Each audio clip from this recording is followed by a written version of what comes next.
Everyone, welcome back to our YouTube channel bio learning hub, जहां पर आपका जो बायोलॉजी होगा वो होगा इजी एंड इंटरेस्टिंग। हम लोग आज नीट स्पेशल सीरीज के अंदर करने वाले हैं cell the unit of life का पार्ट 3। अगर आप लोगों ने पार्ट 1 पार्ट 2 नहीं देखा तो प्लीज जाके चेकआउट कर लेना, क्योंकि बिना फाउंडेशन के बिल्डिंग तो स्ट्रॉन्ग हो नहीं सकती। तो उन वीडियो में आपका बेसिक क्लियर हो जाएगा, जिससे आपको ये लेक्चर इजीली समझ में आएगा। ठीक है, और आज का हमारा टॉपिक शुरू करने से पहले मैं आप लोगों से एक क्वेश्चन पूछना चाहती हूँ। कमेंट बॉक्स में आंसर जरूर देना, ठीक है। ऐसे कौन से ऑर्गेनिज्म हैं जो हमारे अर्थ के ऊपर पहले पाए गए थे? मतलब किस टाइप के सेल के ऑर्गेनिज्म हमारे अर्थ के ऊपर पहले देखने को मिले? वो है बच्चों अपने प्रोकैरियोटिक सेल्स। ठीक है, जो प्रोकैरियोटिक सेल्स थे वो पहले ऐसे ऑर्गेनिजम्स थे जो हमारे अर्थ के अंदर हमें देखने को मिले थे। ठीक है, एंड यार प्रोकैरियोटिक सेल्स पहले पाए जाए, that's okay, that's good, but इनके पास तो ना वेल डिफाइंड न्यूक्लियस है, ना इनके पास कोई वेल डिफाइंड ऑर्गेनल्स प्रेजेंट है, फैंसी ऑर्गेनल्स जो यूकैरियोटिक ऑर्गेनिज्म में प्रेजेंट है। फिर भी ये कैसे इतने सालों से सरवाइव कर पा रहे हैं, क्या है वो सब कुछ आज हम पढ़ेंगे। प्रोकैरियोटिक सेल्स के बारे में डिटेल्ड में आज हम लोग पढ़ेंगे। तो इतने बताने के बाद आपको टॉपिक तो समझ आ चुका होगा। आज का हमारा टॉपिक है प्रोकैरियोटिक सेल्स। तो चलो एक्सप्लोर करते हैं प्रोकैरियोटिक सेल्स को। ठीक है, and exam point of view से भी ये बहुत ज्यादा इंपॉर्टेंट है, ध्यान से सुनना। ठीक है, तो चलो शुरू करते हैं प्रोकैरियोटिक सेल्स। प्रोकैरियोटिक सेल्स मतलब मैंने आपको पिछले वीडियो में बताया था कि इनके पास हमें कोई भी मेम्ब्रेन बॉन्ड न्यूक्लियस देखने को नहीं मिलेगा। मतलब ट्रू न्यूक्लियस इसके पास नहीं है, वेल डिफाइंड न्यूक्लियस इनके पास नहीं होगा। ठीक है, इसके वजह से इन्हें प्रोकैरियोटिक सेल्स बुलाया जाता है। ठीक है, एंड प्रोकैरियोटिक सेल्स किस ऑर्गेनिजम्स के अंदर हमें देखने को मिलेंगे, मतलब हम उन्हें किस ऑर्गेनिजम्स के साथ रिप्रेजेंट करें। ठीक है, तो जो प्रोकैरियोटिक सेल्स होते हैं वो रिप्रेजेंट होते हैं बाय द किंगडम ऑफ मोनेरॉन्स। ठीक है, अगर आप बायोलॉजिकल क्लासिफिकेशन चैप्टर पढ़ोगे तो आप पर आर.एच. विटाकर साहब ने हमें 5 किंगडम दिया है। ठीक है, फर्स्ट वन मोनेरा, फिर प्रोटिस्टा, उस तरीके से उन्होंने आगे हमें 5 किंगडम दिया है। ठीक है, उन 5 किंगडम में जो फर्स्ट किंगडम है वो है हमारा अपना किंगडम मोनेरा। ठीक है, इस किंगडम मोनेरा के जो भी ऑर्गेनिजम्स होंगे ना, उनके अंदर हमें प्रोकैरियोटिक सेल्स देखने को मिलेगा। ठीक है, किन किन टाइप के ऑर्गेनिज्म है मोनेरा के अंदर? मोनेरा जब आप पढ़ोगे तो आपको समझ में आएगा, मोनेरा के अंदर बैक्टीरिया मिलेंगे। ठीक है, तो जो भी बैक्टीरिया है उनके अंदर हमें किस टाइप का सेल्स देखने को मिलेगा? वो है अपना प्रोकैरियोटिक सेल। ठीक है, उसके बाद ब्लू ग्रीन अलगे मींस इसका दूसरा नाम क्या है? साइनोबैक्टीरिया, ये भी तो बैक्टीरिया है। उसके बाद अपना माइकोप्लाज्म।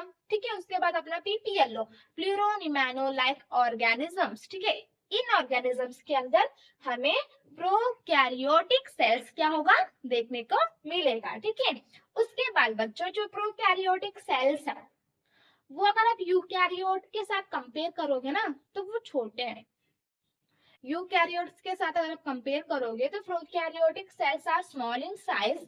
छोटे रहने के वजह से ये लोग यूकैरियोट से भी ज्यादा क्या करते हैं? रैपिडली डिवीजन करते हैं। ठीक है, साइज में छोटे हैं यूकैरियोट से, इसकी वजह से इनका डिवीजन भी जो होगा वो फास्ट होगा कंपेयर टू यूकैरियोट। क्लियर? उसके बाद बच्चों जो प्रोकैरियोटिक सेल्स है इनका जो शेप होगा एंड साइज होगा उसमें हमें बहुत सारी वेरिएशन देखने को मिलेंगे। ठीक है, हम यही नहीं कह सकते कि यार प्रोकैरियोटिक सेल इसी साइज में मिलेंगे, इसी शेप्स में हमें मिलेंगे।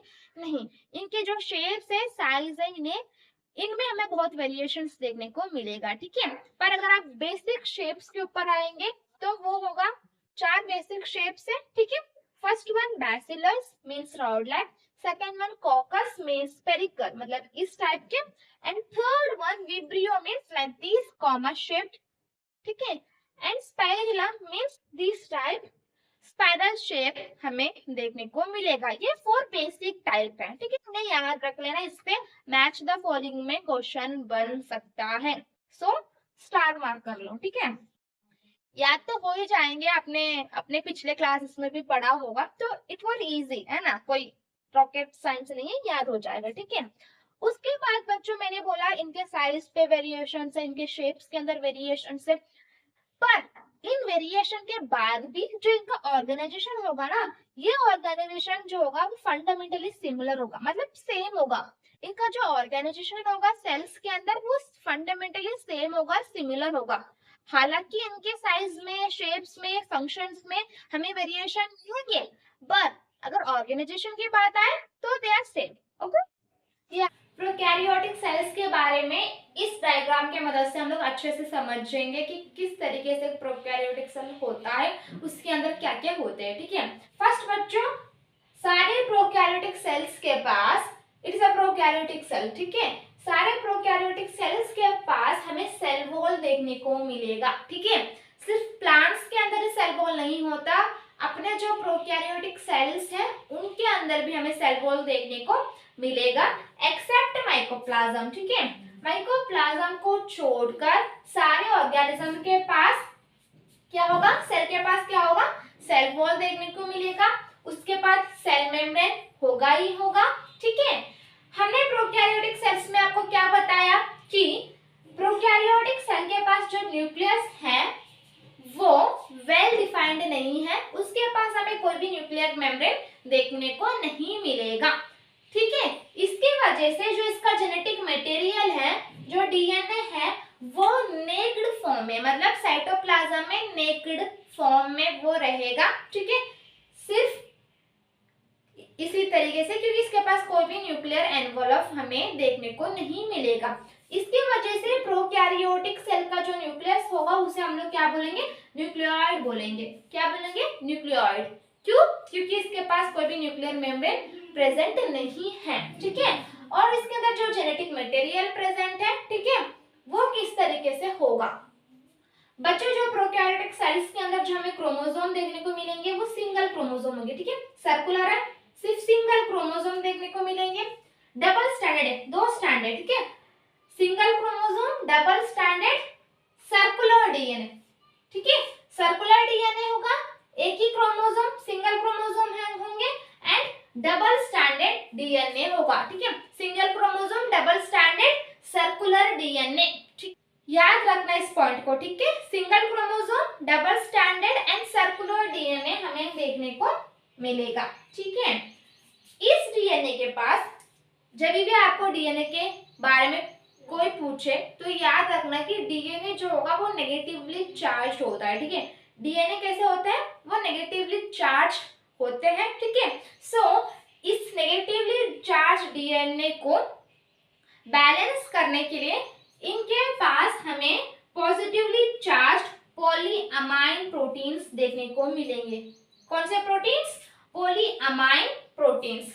ये जो होते हैं ये पॉजिटिवली चार्ज होते हैं, जिसकी वजह से जो अपना डीएनए था वो बैलेंस हो जाएगा, ठीक है, पॉजिटिवली चार्ज होते हैं, ठीक है, ये प्रोटीन्स, पॉलीअमाइन प्रोटीन्स।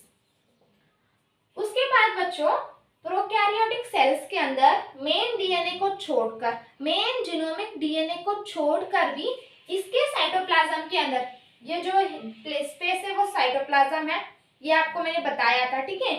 इस साइटोप्लाज्म के अंदर और भी सर्कुलर डीएनए हमें देखने को मिलेंगे, ठीक है, डबल स्टैंडर्ड सर्कुलर डीएनए हमें इस साइटोप्लाज्म के अंदर देखने को मिलेंगे, मेन डीएनए को छोड़कर, मेन जीनोमिक डीएनए को छोड़कर, ठीक है, उनको बोला जाएगा प्लाज्मिड्स, ठीक है। ये स्मॉल होंगे, छोटे साइज के होंगे, स्मॉल सर्कुलर डीएनए होंगे outside the main genomic DNA, इसके पास नहीं, इसके छोड़कर, मेन डीएनए को भी छोड़कर साइटोप्लाज्म में स्मॉल सर्कुलर डीएनए है, उन्हें कहा जाएगा प्लाज्मिड्स। क्या कहा जाएगा, प्लाज्मिड्स, ठीक है। ये जो प्लाज्मिड्स है वो किस वजह से इनके पास है, क्यों एडिशनली हमें प्रोकैरियोटिक सेल्स के अंदर ये देखने को मिल रहे हैं as a form of DNA, क्योंकि बच्चों जो ये प्लाज्मिड्स हैं ये क्या करते हैं, कि ये एक यूनिक कैरेक्टर देते हैं बैक्टीरिया को, लाइक रेजिस्टेंस टू एंटीबायोटिक्स, ठीक है, मतलब एंटीबायोटिक के अपोजिट में काम करना, अपने आप को प्रोटेक्ट करना, इस टाइप का जो एक फिनोटाइपिक यूनिक फिनोटाइपिक कैरेक्टर को शो करने में मदद करते हैं ये प्रोकैरियोटिक सेल्स को, ठीक है बच्चों। उसके साथ साथ प्लाज्मिड्स जो है बच्चों वो इंडिपेंडेंट रेप्लिकेशन शो कर सकते हैं, ठीक है, ये मेन डीएनए के ऊपर डिपेंडेंट नहीं होते, अपने आप अपने रेप्लिकेशन क्या कर सकते हैं और अपने नंबर को बढ़ा सकते हैं, ठीक है। प्लाज्मिड्स मतलब सर्कुलर डीएनए है जो आउटसाइड द जीनोमिक डीएनए हमें मिल रहा है। ये क्या करेगा, मेनली ये कुछ यूनिक कैरेक्टर्स जो होंगे फिनोटाइपिक कैरेक्टर्स वो सेल्स को देगा, like example resistant to antibiotic, ठीक है, इस तरीके का, ठीक है। फिर ये अपना इंडिपेंडेंट रेप्लिकेशन भी शो कर सकता है, ठीक है। और बच्चों जो सेल मेम्ब्रेन है प्रोकैरियोटिक सेल्स के अंदर, जो सेल मेम्ब्रेन है वो सेल मेम्ब्रेन मॉडिफाई होकर अंदर की तरफ, सेल के अंदर की तरफ फोल्ड हो जाता है, ठीक है। इन फोल्डिंग्स आ जाते हैं प्लाज्मा मेम्ब्रेन के अंदर ना, उसे कहा जाएगा मीजोसोम, ठीक है। And it is a characteristic feature of prokaryotics, ठीक है। प्रोकैरियोटिक ऑर्गेनिज्म का कैरेक्टरिस्टिक फीचर क्या है, मीजोसोम का रहना, मतलब प्लाज्मा मेम्ब्रेन जो है वो अंदर के साइड, सेल के अंदर के साइड क्या हो जाता है, फोल्ड हो जाता है, ठीक है। वो वेसिकल्स के फॉर्म में, ट्यूबुल्स के फॉर्म में, लैमेले के फॉर्म में हमें देखने को मिलते हैं, वो मैं आपको आगे बताऊंगी, ठीक है। पर अब के लिए याद रख लेना कि mesosome is the characteristic feature of prokaryotic cell, and mesosome मतलब वो प्लाज्मा मेम्ब्रेन के क्या है, एसेंशियल इनफोल्डिंग सेल, ठीक है, प्लाज्मा मेम्ब्रेन के essential infolding cell into the cell, ये याद रख लेना बस, ठीक है। उसके साथ बच्चों हमें प्रोकैरियोटिक सेल्स के अंदर रिजर्व मटेरियल्स को स्टोर करने के लिए इस तरीके से इंक्लूजन बॉडीज देखने को मिलेंगे, ठीक है, इंक्लूजन बॉडीज देखने को मिलेंगे।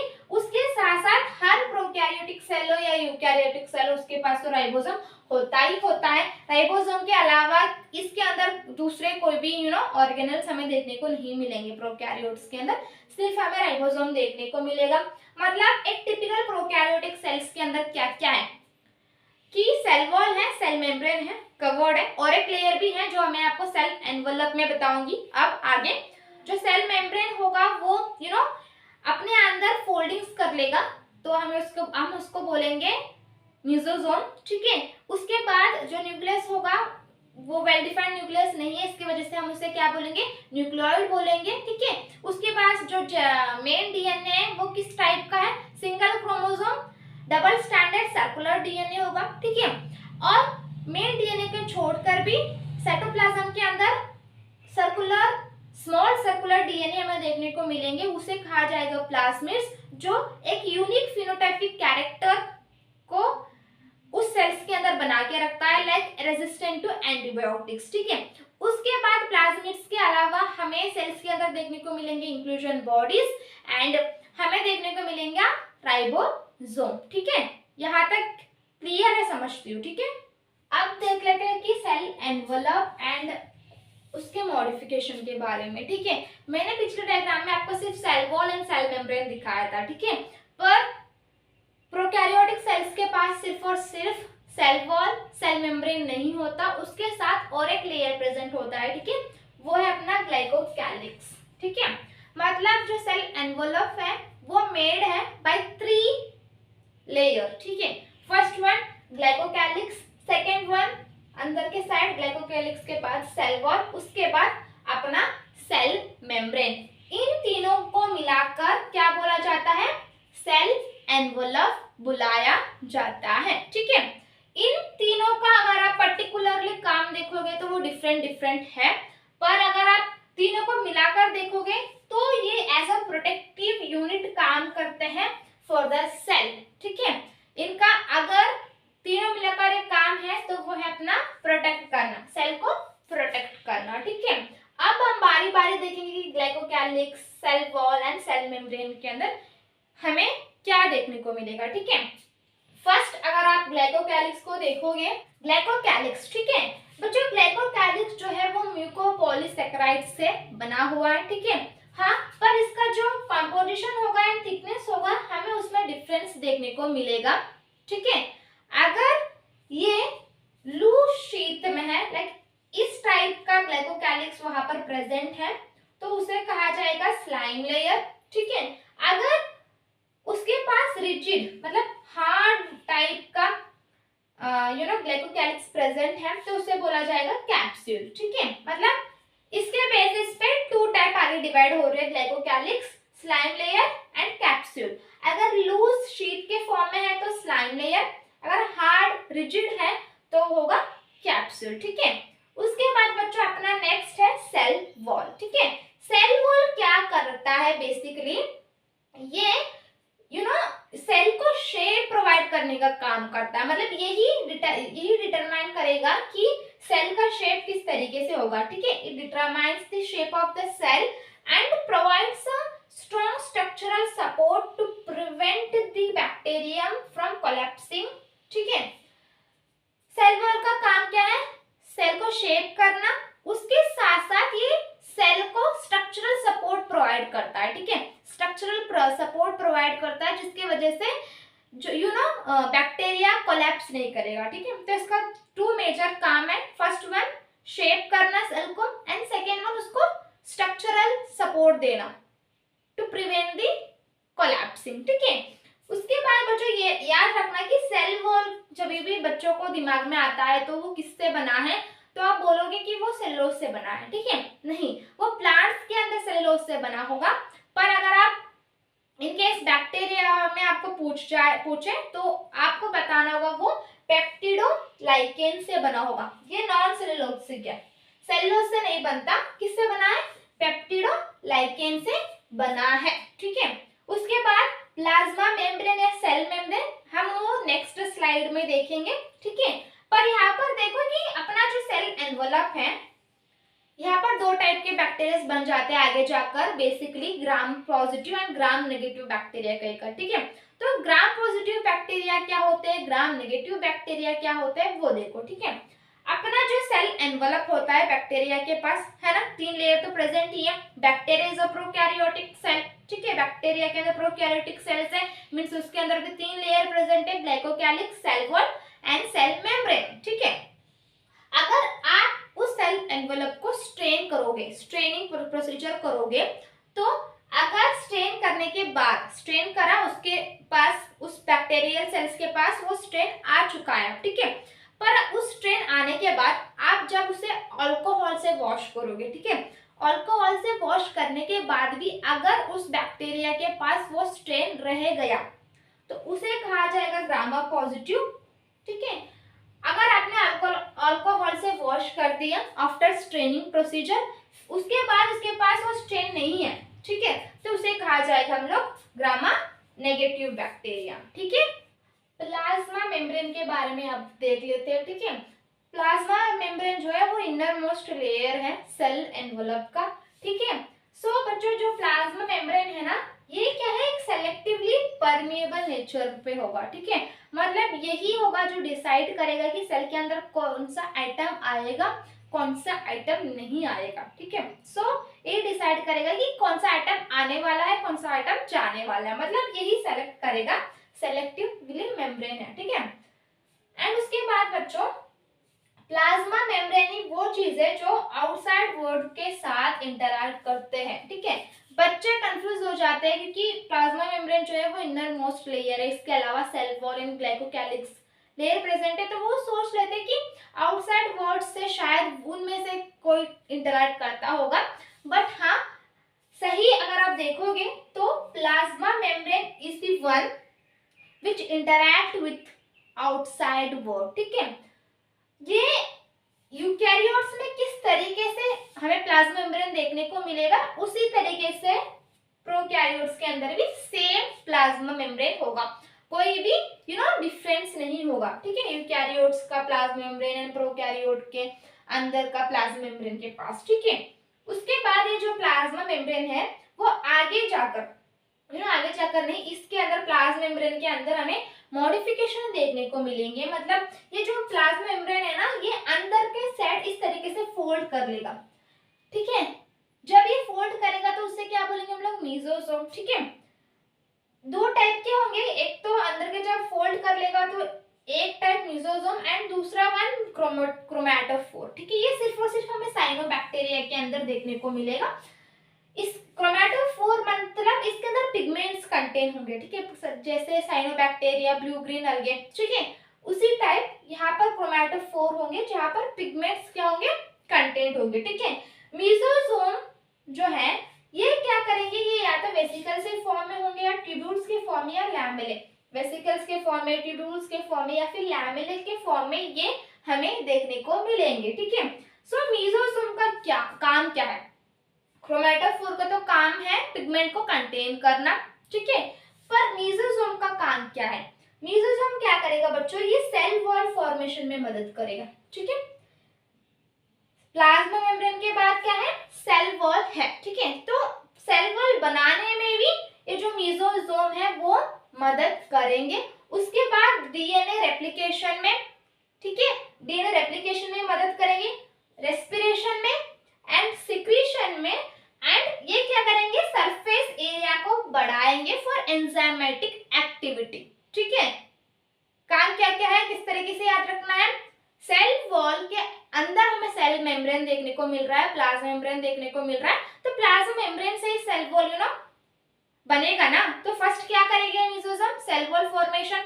उसके बाद यहाँ पर जो ट्यूब्यूल्स प्रेजेंट है ना, ट्यूब्यूल्स के फॉर्म में जो मीजोसोम प्रेजेंट है, वो ट्यूब्यूल्स जब डीएनए रेप्लिकेशन होगा तो वो क्या करेंगे, एक डीएनए को यहाँ पर खींचेंगे और दूसरे को यहाँ पर खींचेंगे, मतलब डीएनए रेप्लिकेशन में भी मदद करेंगे। ठीक है, और मीजोसोम को भी याद रख लेना एज अ माइटोकॉन्ड्रिया, मतलब माइटोकॉन्ड्रिया का क्या क्या काम है वो भी करेगा, मतलब रेस्पिरेशन करेगा, सिक्रीशन करेगा, एंड उसके साथ साथ ये जो बन रहे मीजोसोम, ऑफ कोर्स ये बातें वो क्या करेंगे, सरफेस एरिया को इंक्रीज करेंगे।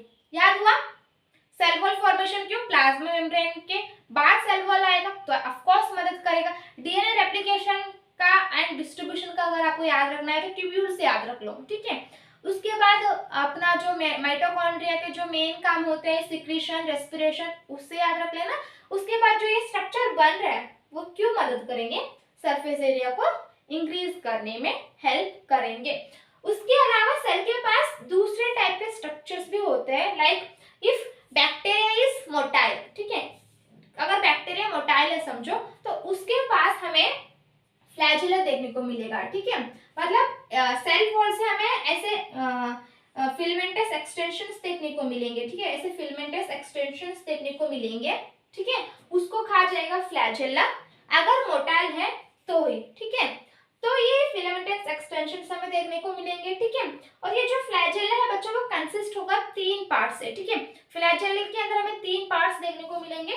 फर्स्ट वन फिलामेंट, ये जो लॉन्ग फॉर्म है इसे बोलेंगे फिलामेंट। ठीक है, उसके बाद यहाँ पर अंदर की साइड हुक होगा, यहाँ पर बेस होगा। ठीक है, 3 होगा, फिलामेंट, हुक, बेसल बॉडी। ठीक है, फिलामेंट, हुक, बेसल बॉडी से कंसिस्ट है अपना फ्लैजेला। 3 पार्ट्स होंगे फ्लैजेला के अंदर इफ इट्स मोटाइल। ठीक है, अब बात कर लेते हैं बच्चों पिलाई एंड फिम्ब्रिया के बारे में। ठीक है, फ्लैजेला जो था वो एक मोटाइल स्ट्रक्चर था जो बैक्टीरिया को मूव करने में हेल्प कर रहा था, बट पिलाई एंड फिम्ब्रिया ये भी स्ट्रक्चर्स है पर ये मोटाइल स्ट्रक्चर्स नहीं है, नॉन मोटाइल स्ट्रक्चर्स है। ठीक है, जो पिल्लाई होता है वो किस फॉर्म में होगा, मतलब किस टाइप के दिखेगा, वो इलोंगेटेड ट्यूबुलर स्ट्रक्चर होगा। ठीक है, यहाँ इलोंगेटेड ट्यूबुलर स्ट्रक्चर होगा, ये भी बाहर के साइड ही होगा। ठीक है, अंदर के साइड में इलोंगेटेड ट्यूबुलर स्ट्रक्चर होगा जो स्पेशल प्रोटीन को स्टोर करेगा, मतलब इसके पास स्पेशल प्रोटीन्स होते हैं पिल्लाई के पास। ठीक है, उसके बाद अगर हम बात करें फिम्ब्रिया, फिम्ब्रिया के पास बच्चों bristle like fibres are sprouting out of the cell. ठीक है, मतलब सेल से बाहर ब्रिस्टल लाइक फाइबर जो होंगे वो हमें देखने को मिलेंगे फिम्ब्रिया के केस में। और जो ये फाइबर्स आ रहे हैं वो क्या करेंगे बताएं, वो किसी भी होस्ट को पकड़ने का काम करेंगे या फिर किसी भी रॉक के साथ अटैच होने के लिए हेल्प करेंगे। ठीक है, ये नॉन मोटाइल स्ट्रक्चर्स है, फ्लैजेला एक मोटाइल स्ट्रक्चर है। ठीक है, ये फाइबर्स के फॉर्म में होता है एंड ये ट्यूब्यूल्स के इलोंगेटेड ट्यूब्यूल के फॉर्म में होगा पिल्लाई। ठीक है, क्लियर।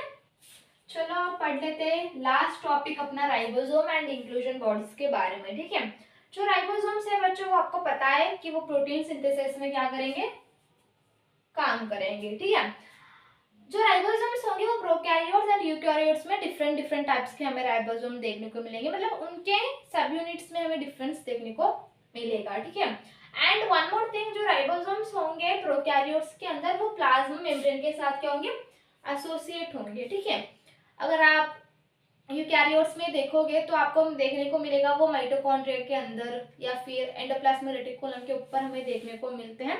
उसी तरीके से ribosomes in prokaryotes are associated with plasma membrane. ठीक है, एंड इनका अगर साइज देखोगे तो वो होगा 15 नैनोमीटर टू 20 नैनोमीटर। ठीक है, फिर जो राइबोसोम जो होंगे वो दो सब यूनिट्स के मिलके बने हैं। फर्स्ट वन 50s सब यूनिट्स एंड 30s, दोनों मिलकर 70s सब यूनिट्स का बनेगा। ठीक है, यहाँ पर ऐड नहीं करना होता। ठीक है, ये मतलब वो ये करना नहीं है, ऐड करना नहीं है। ठीक है, ये डेंसिटीज के ऊपर है, मतलब डायरेक्ट एडिंग का काम नहीं है। सिर्फ ये याद रखना है कि 50s सब यूनिट्स एंड 30s सब यूनिट्स, दो यूनिट्स प्रोकैरियोटिक राइबोसोम में पाए जाते हैं। ठीक है, यूकैरियोट्स में डिफरेंट है। ठीक है, एंड प्रोटीन सिंथेसिस में मदद करते हैं तो आपको पता है, पर प्रोटीन सिंथेसिस करते कैसे है। ठीक है, तो बच्चों जब एक एमआरएनए, समझो एक एमआरएनए है, इस एमआरएनए के ऊपर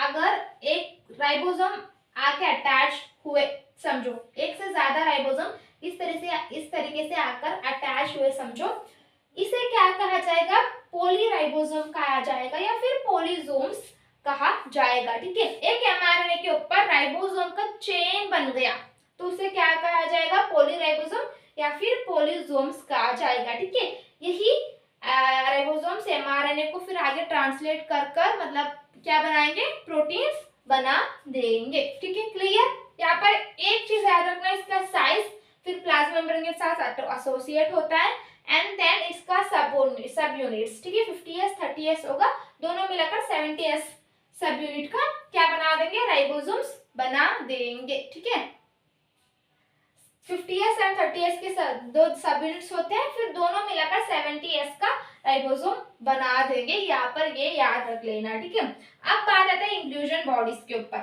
ठीक है, इंक्लूजन बॉडीज मतलब सिंपली ये रिजर्व मटेरियल को स्टोर करके रखते हैं इन द सेल। ठीक है, साइटोप्लाज्म के अंदर जो रिजर्व मटेरियल होंगे उन्हें स्टोर करके रखते हैं इंक्लूजन बॉडीज। ठीक है, वो किसी भी मेम्ब्रेन के साथ एसोसिएटेड नहीं होते, बाइंड नहीं होते। लाइक राइबोसोम किस तरीके से प्लाज्मा मेम्ब्रेन के साथ बाइंड है ना, उस तरीके से वो किसी के साथ बाइंड नहीं होते हैं, फ्रीली साइटोप्लाज्म के अंदर रहते हैं। ठीक है, एंड इंक्लूजन बॉडीज किस फॉर्म में होंगे, फॉस्फेट ग्रैन्यूल्स के फॉर्म में। ठीक है, फिर साइनोफाइसिन ग्रैन्यूल्स के फॉर्म में, फिर ग्लाइकोजन ग्रैन्यूल्स के फॉर्म में। ठीक है, फॉस्फेट ग्रैन्यूल मतलब फॉस्फेट स्टोर करेंगे, ग्लाइकोजन ग्रैन्यूल्स मतलब ग्लूकोज को स्टोर करेंगे। ठीक है, एंड और एक है गैस वैक्यूल्स, मींस यहाँ पर जो गैस जो होगा ना वो स्टोर होगा। ठीक है, किस टाइप के ऑर्गेनिज्म में होगा, green, purple and blue green bacteria के अंदर हमें गैस वैक्यूल्स देखने को मिलेंगे। ठीक है, सिर्फ इसके अंदर ही गैस वैक्यूल्स देखने को मिलेंगे। ठीक है, अगर आपको ये लेक्चर पसंद आया है, अगर आपको मेरा पढ़ाने का तरीका समझ में आ रहा है, तो प्लीज इसी तरीके इजी एंड इंटरेस्टिंग वीडियोस के लिए, बायोलॉजी के लिए और आपका नीट में बायोलॉजी को बूस्ट करने के लिए मेरे चैनल को सब्सक्राइब कर लेना, वीडियो को लाइक कर लेना। मैं मिलती हूँ आपको अगले वीडियो में, तब तक के लिए धन्यवाद।